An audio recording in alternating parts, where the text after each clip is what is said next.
Junior NTR ఇలా చేస్తాడని నేను అనుకోలేదంటూ చెప్తోంది సోనాలి బింద్రే. సోనాలి బింద్రే ఒకప్పుడు మన తెలుగు సినిమా ఇండస్ట్రీలో పాపులర్ హీరోయిన్. సో, బాలకృష్ణ అయినా, చిరంజీవి అయినా, నాగార్జున అయినా అందరూ కూడా తనతో యాక్ట్ చేసేయడానికి చాలా ఇంట్రెస్ట్ చూపించారు. అందరితో కలిసి చేసిన సినిమాలు కూడా బ్లాక్ బస్టర్ అయింది. మొత్తానికి సోనాలి బింద్రే అయితే తనకిష్టమైన హీరో అయితే అది ఎన్టీఆర్ అంటూ చెప్తోంది. ఇటీవల క్యాన్సర్‌తో పోరాడి గెలిచింది మన సోనాలి బింద్రే ఇప్పటికీ తరగని అందంతో క్యూట్ హెయిర్ స్టైల్‌తో అయితే సిద్ధంగా ఉంది. ఈ నేపథ్యంలో వీటికి సంబంధించి జూనియర్ ఎన్టీఆర్ అయితే ఇలా చేస్తారని అయితే అస్సలు అనుకోలేదు అంటూ చెప్తున్నారు. ఎలా అయితే అనంటే కేవలం తన పనేదో తను చూసుకుంటే సరిపోతుంది అనుకుంటే మరి కావాలని జూనియర్ ఎన్టీఆర్ నాకు ఆరోగ్యం బాగోలేదని తెలిసి మరి మా మేనేజర్‌కి ఫోన్ చేసి నాకు కావాల్సినటువంటి హాస్పిటల్ అరేంజ్‌మెంట్స్ అన్నీ చేశారు.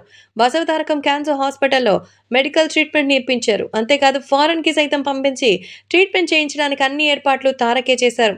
నిజంగా అసలొక వ్యక్తితో నాకసలు పరిచయమే లేదు. నాకిలా హెల్త్ బాలేదని చెప్పి రీసెంట్‌గా ఒక ఫంక్షన్‌లో కలిసినప్పుడు మరి తెలిసింది. అంతే. అలా వ్యక్తిగతంగా ఇంకే రకమైనటువంటి బాండింగ్ లేదు. కానీ కోట్ల రూపాయల సంబంధించినటువంటి వైద్యాన్ని కేవలం ఒక మాటతో ఎన్టీఆర్ చేశారంటే he is a truly heartful person. అలాంటి వ్యక్తులు జీవితాంతం సంతోషంగా ఉండాలి.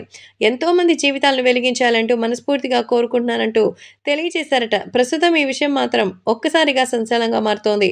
అలాగే అభిమానులు కూడా వీటి గురించి తెలుసుకొని ఒక్కసారిగా అయితే ఆశ్చర్యపోతారు. కాబట్టి సోషల్ మీడియాలో సైతం ఈ విషయం సెన్సేషనల్‌గా మారుతోంది.